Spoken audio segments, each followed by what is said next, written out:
Otra Mirada TV. Estamos nuevamente con ustedes en esta oportunidad para hacer un diálogo de coyuntura política con el doctor Humberto Campodónico y Nicolás Lynch, quien les habla. Humberto, hemos tenido una semana movida, ¿no? Que ha tenido como su punto más saltante la interpelación y parece que posible censura, ya lo han dicho los fujimoristas, del ministro de Educación, Jaime Saavedra.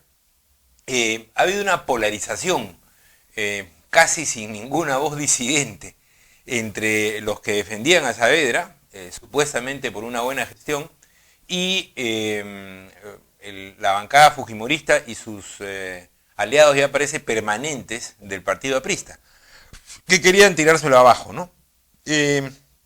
Lo que yo he podido notar es que hay mucho de falso en esta polarización, ¿no? Me parece que de alguna manera estamos viviendo el primer capítulo, el primer acto de lo que nos toca ver en estos años de gobierno de Pedro Pablo Kuczynski, por la aplastante mayoría parlamentaria que tiene el fujimorismo y la habilidad de moverse en el espacio legislativo de los apristas.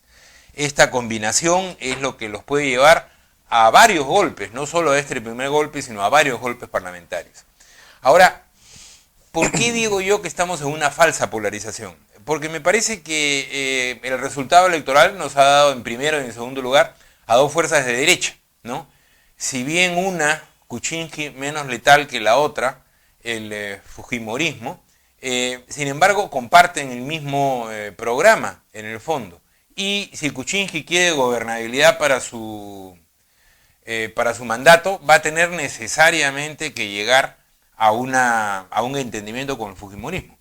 El tema es que no parece haberlo buscado con mucha... No, sí parece haberlo buscado, pero no con mucha habilidad política, ¿no?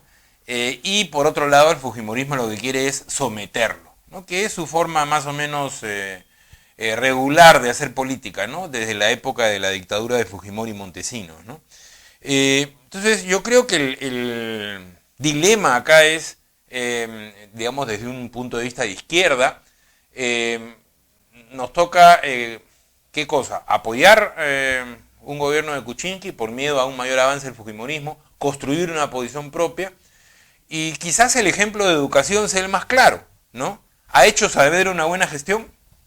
Aquí en Otra Mirada lo hemos criticado varias veces. Recuerdo que a principios del 2015 sacamos un artículo sobre el plan de sobreexplotación del magisterio que ha desarrollado en estos 3 años Jaime Saavedra, ¿no?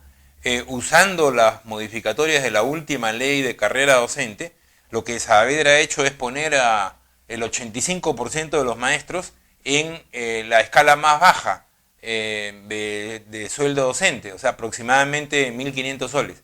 Ahora han dicho que van a subir esto, van a empezar un plan de aumentos, pero hasta ahora los docentes no ven nada, ¿no? Eso en cuanto al magisterio. En la educación básica, aquellos que hicieron el Proyecto Educativo Nacional dicen que los objetivos del Proyecto Educativo Nacional están en estos momentos abandonados, ¿no? En lo que toca a la ley universitaria, bueno, yo creo que la ecuación que se ha hecho de Saavedra igual a ley universitaria es falsa. Saavedra no ha participado en la hechura de esta ley universitaria, es un proceso que tiene más de 15 años, y en todo caso a nivel legislativo es Daniel Mora el que ha tenido un rol protagónico en el gobierno anterior para sacar esta ley. Saavedra lo que hizo fue meter el SUNEDU, un ente tecnocrático que busca regular las universidades de afuera. Y por último, yo creo que una cuestión, no sé si lo más grave, pero sí una nota negra en su gestión, la cantidad de dinero público que ha pasado a manos privadas, a manos de la educación privada, con el famoso programa Beca 18. Aproximadamente 1.000 millones de soles en 927 millones en el presupuesto del 2016, aproximadamente 1.000 millones en el presupuesto del 2017, que van a financiar a las universidades privadas, la mayor parte privadas con fines de lucro, entre las que destacan la San Ignacio de Loyola y la Universidad Científica del Sur, entre otras, por supuesto, ¿no? Esos dineros que deberían ir a las universidades públicas están yendo a las universidades privadas. 1.000 millones de soles para las universidades privadas, y el Estado le destina a las 51 universidades públicas 2.500 millones de soles. ¿no? O sea, una barbaridad. Nunca como hoy se está privatizando la educación superior universitaria con dinero del Estado. Y esto sucedió con Saavedra. Entonces, vuelvo a la, digamos, interrogante inicial. ¿Cómo se deben mover las posiciones progresistas de izquierda? Apoyando a una de estas facciones neoliberales, construyendo una posición propia, una combinación de ambas, no sé, lo dejo en la mesa. Bien, bueno, yo creo que lo que, lo que nos planteas es bastante importante y creo que sirve mucho para comenzar a comunicarle a los televidentes algunos puntos clave, ¿no? A ver, primero hay una discusión acerca de las reales, entre comillas, diferencias entre el Fujimorismo y PPK. Ya se ha discutido bastante, incluso en la campaña electoral. PPK fue a saludar o sea, votó por Keiko en el 2011, ¿no? Y evidentemente desde el punto de vista económico comparten el mismo programa con algunos matices. Es el programa neoliberal que instauró aquí Fujimori y que continuó bajo PPK en otros momentos. Yo creo que el tema de diferencia entre ambos no va por el lado económico, sino va más por el lado del enfoque liberal que puede tener este sector. El tema de la democracia, de los derechos humanos, del respeto a los otros, de no permitir un narcoestado, de la corrupción, ¿no? Ese fue el tema que finalmente inclinó la balanza al final de las elecciones, ¿no? Del mal menor. No por el lado económico, sino por el lado de narcoestado, corrupción, autoritarismo versus democracia, tolerancia, intercambio de ideas, ¿no? Y lo que ganó fue eso, ¿no? Y yo creo que ese cambio de PPK al final, o por lo menos esa movida, ¿no? Ahora podríamos decir o sea, cuál es la pertinencia de eso hoy, pero eso fue lo que, pienso, decidió al final que él salga electo, ¿no? Más el apoyo que tuvo del Frente Amplio, una serie de cosas, no solamente eso, ¿no? Las fallas de ellos, Klimper y todo lo demás, ¿no? Entonces, yo lo que creo es que ese es un elemento importante para tomar en cuenta en el momento actual, para ver si es que eso nuevamente es aquel tema que se convierte en un tema esencial y que pudiera ser el fil de la balanza con respecto a lo que hay que hacer, ¿no? Ese es un punto. Ahora, como este tema se va sobre el ministro de Educación, pero en realidad pues tiene todo un trasfondo político desde el inicio. Pienso que el fujimorismo ha venido tratando de copar posiciones en una especie de alianza tácita con el gobierno, sí, aunque podría ser mucho más explícita quizás. Está el tema de el superintendente de SUNAT, que es un fujimorista. Está el tema de la Defensoría del Pueblo. Está el tema de Petroperú, donde han querido entrar con un ex vicepresidente y ha estallado esto al final. Pero también tenemos que hay un proyecto para que el procurador lo nombre el Congreso, ¿no? Y hay un proyecto también para que la Comisión de Inteligencia del Congreso tenga primacía sobre la Comisión de Inteligencia del propio gobierno, ¿no? Entonces, la voluntad del fujimorismo de avanzar en sus fichas para ser parte del gobierno y reivindicar su mayoría avanza cada vez más y de manera muy, muy fuerte y muy evidente, ¿no? Y yo creo que en ese sentido lo que tú decías sobre la falsa polarización, ¿no? Yo creo que es correcto en el plano económico. No sé tanto si en el plano político, en el plano democrático, en el plano de no al autoritarismo, etcétera. Entonces, en esta situación yo también creo, hay un tema que es importante, me parece, lo que tú has dicho sobre la gestión de de Saavedra es absolutamente coherente con respecto a lo que ha sucedido. A lo que yo quisiera ir es al hecho de si es que podemos centrar el motivo de esta discrepancia entre ellos, porque hay pues una discrepancia en el sentido que van a censurar a Saavedra, o por lo menos eso es lo que han manifestado, en el hecho de que la ley le corta a muchas de estas universidades. Ahí recuerdo que durante el gobierno de Alan García se han creado como 60 universidades privadas, que son en realidad un negocio. Privadas y públicas. Privadas y públicas, ¿no?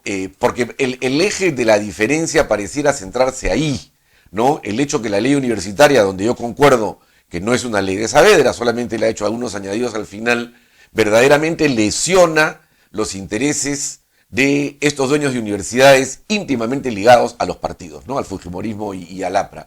Y yo creo que si es que ese puede identificarse como un factor clave, entonces tendríamos, yo creo, una llave para comenzar a desenredar esa madeja. Mira, tú pones una cosa, una tensión interesante sobre la mesa, y es qué predomina en este gobierno donde el Ejecutivo está controlado por una derecha neoliberal y el Congreso está controlado por otra derecha neoliberal. Pero hay una tensión. Una defendería una posición democrático-liberal, digamos así, y la otra sería más proclive a un liberalismo autoritario o un neoliberalismo autoritario. Y entonces estaríamos por ver qué cosa es lo que va a predominar al fin y al cabo. Del fujimorismo tenemos pruebas de su autoritarismo desde que nació, ¿no es cierto? La dictadura de los 90s, sus relaciones con los negocios turbios de varios de sus directivos, el hecho de que sus jefes, Montesinos y Fujimori, están presos por ladrones y asesinos. En fin, tenemos harta prueba de su autoritarismo. ¿Qué pruebas prácticas tenemos de la posición neoliberal que controla el Ejecutivo? ¿Qué pruebas prácticas de que la haga más democrática, más cercana al centro político, a una posición progresista? En el caso de la ley universitaria, por ejemplo, ¿no? Saavedra dice que la defiende, pero hay una serie de críticos desde la izquierda de esta ley. ¿Qué entrega? Nada. En el caso del presupuesto público, se han hecho un conjunto de críticas desde la izquierda a la estructura del presupuesto público. ¿Qué entrega al respecto el gobierno de Kuczynski? Nada, ¿no? O sea, es un poco, también viendo a estos tecnócratas del gabinete, los que creen que tienen, los que son buenos porque tienen la razón, ¿no? Cuando uno escucha hablar a Saavedra, a Sombrío, es la impresión que se lleva, ¿no? Pero no son tipos que son capaces de armar una estrategia política, ¿no? Ni para que les vaya mejor con el fujimorismo, pero tampoco para conseguir aliados por la banda progresista. Entonces, digamos, ¿cómo se prueba eso que tú señalas, que serían más liberal democráticos que los otros que serían más liberal autoritarios, digamos? Ese yo creo que es el kit de la cuestión para ver cómo se mueve nuevamente una posición de izquierda, una posición progresista en este escenario político, ¿no?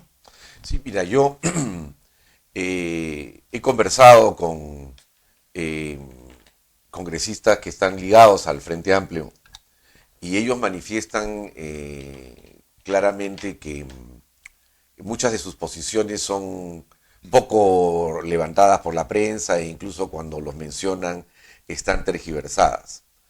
Yo creo que, y en esta conversación fue muy claro el siguiente tema que tú remarcas, ¿no? Que el gobierno no ha colocado la discusión en el tema, en el plano social, en lo que se refiere, por ejemplo, al propio tema de las universidades que está en discusión. O sea, no ha sido el eje. Tampoco está como eje el tema de la reforma de los maestros, o sea, el tema de los sueldos, el tema de la forma bajo la cual el conjunto del país, en lo que se refiere a maestros, familias, estudiantes, etcétera, puede aprender este tema de del tema de la educación, no en general, sino en particular, ¿no? Yo pienso que ahí el gobierno no ha tenido un plan como para ganarle el debate, entre comillas, al fujimorismo en ese aspecto. Y todo ha derivado en una serie de acusaciones ya incluso absurdas, ¿no? Que en el sentido de que todo vale, como que la prueba PISA es un psicosocial del gobierno, cuando no saben que esto es hecho por la OCDE, tiene una fecha de lanzamiento mundial, etcétera, ¿no? Lo que demuestra que el fujimorismo ya tiene decidido, ¿no? El hecho de la censura bajo cualquier medio. Entonces, a mí me parece que, a ver, si nos colocamos dentro del hecho de defender una posición que deslinde con un autoritarismo neoliberal, ¿no? Nosotros lo que no vemos tampoco es un gobierno como el de PPK que tenga la cosa clara y que sepa qué cosa es lo que quiere hacer, porque si verdaderamente te vas a enfrentar con el fujimorismo, por el lado de la coincidencia económica vas a tener un problema de gobernabilidad, ¿no? Porque si vas a romper palitos vas a tener un problema. Ahora, si vas a hacer, digamos, una cuestión de confianza, o si quiere, o sea, si el ala más liberal en lo democrático triunfara, tienes que tener un plan bien elaborado, tienes que estudiarlo, tienes que saber que vas a ir hasta el final, tienes que tener focus groups y tienes que decir, bueno, vamos así, así, así, por esto, esto, esto y el otro, y fuerzas la confianza, y si te tumban un gabinete, ya estás en las vísperas de un segundo gabinete en el cual se tendría que llamar a nuevas elecciones congresales, ¿no? No para presidente. Yo creo que ese camino no lo tiene claro el gobierno, no lo tiene decidido. Desde mi punto de vista, las fuerzas de izquierda debieran impulsar una plataforma o un número de reivindicaciones y de acciones que debiera llegar incluso hasta eso, ¿no? Y solamente sobre la base de acciones de este tipo es que se podría apoyar una salida como aquella que se plantea de la cuestión de confianza. De la cuestión de confianza. Yo creo que todavía está en discusión, está frente a la censura que ya presenta el fujimorismo, está en discusión todavía, creo yo, por lo menos es lo que se sabe hasta ahora, ver si es que el gobierno presenta o no la cuestión de confianza. Pero más allá de ello, yo sí pienso que el tema tiene que ir sobre la base que qué cosa es lo que hacen las fuerzas progresistas, entre ellas el Frente Amplio, que tiene una importante bancada en el Congreso, para marcar ese camino alternativo, ¿no? Y yo creo que por diversas razones, que pueden ser que la prensa lo silencia o que todavía no tienen cuajada una plataforma clara, el hecho es que no aparece como una tercera fuerza en disputa, ¿no? Juan de la Puente escribió un interesante artículo en la prensa meses después, cuando dijo, esta es una segunda vuelta de A3, ¿no? Son tres mitades, entre comillas. Está el fujimorismo, está PPK, y también aparece el Frente Amplio como una fuerza que puede inclinar la balanza. Bueno, esa tercera fuerza hoy no la estoy viendo, ¿no? Este es un debate de a dos, ¿no? Ellos, en la medida en la cual ya hemos dicho que se da, ¿no? El tercer elemento no está, y eso es un tema que tenemos que discutir con fuerza. Sí, bueno, yo diría que es verdad que pueden haber problemas de comunicación en las fuerzas de izquierda y en la bancada del Frente Amplio, pero yo lo que encuentro sobre todo es una falta de iniciativa táctica, ¿no? Una falta de iniciativa táctica para comunicarse a pesar de los silencios que le imponen, pero también para movilizar a la gente en la calle, ¿no? Me parece que en esos dos planos hay falta de iniciativa táctica y que ese problema es el que se debe remediar, ¿no? Es el problema fundamental que se debe remediar. Me parece a mí construyendo una posición propia. Frente a la censura de Saavedra se ha debido construir una posición propia, o sea, había suficientes elementos, ¿no? Suficientes elementos de crítica a ese ministro y a ese ministerio. Ahora, sí, es verdad que nos puede colocar esta situación en un corto plazo en un disparadero político y que el gobierno no parece ser muy hábil al respecto, ni tener, como tú señalas, la fuerza para aguantar una crisis, la crisis que significaría plantear una cuestión de confianza. Pero creo que en ese escenario, y ahí quizás hay una opinión distinta de mi parte, en ese escenario la izquierda no se debe meter, la izquierda debe de fortalecer su posición, repito, propia, pensando en un escenario posterior. Yo creo que por ahí va el tema. No sé si tú tendrías algo que agregar para concluir. No, aquí tenemos, yo creo que hemos dado bastantes elementos. En estos días vamos a ver el desenlace y seguramente que habrá comentarios y opiniones y análisis y otra mirada también estará presente en ese debate. Bien, amigos, ha sido una vez más Otra Mirada TV. Muchas gracias a toda la audiencia y estaremos la próxima semana con ustedes.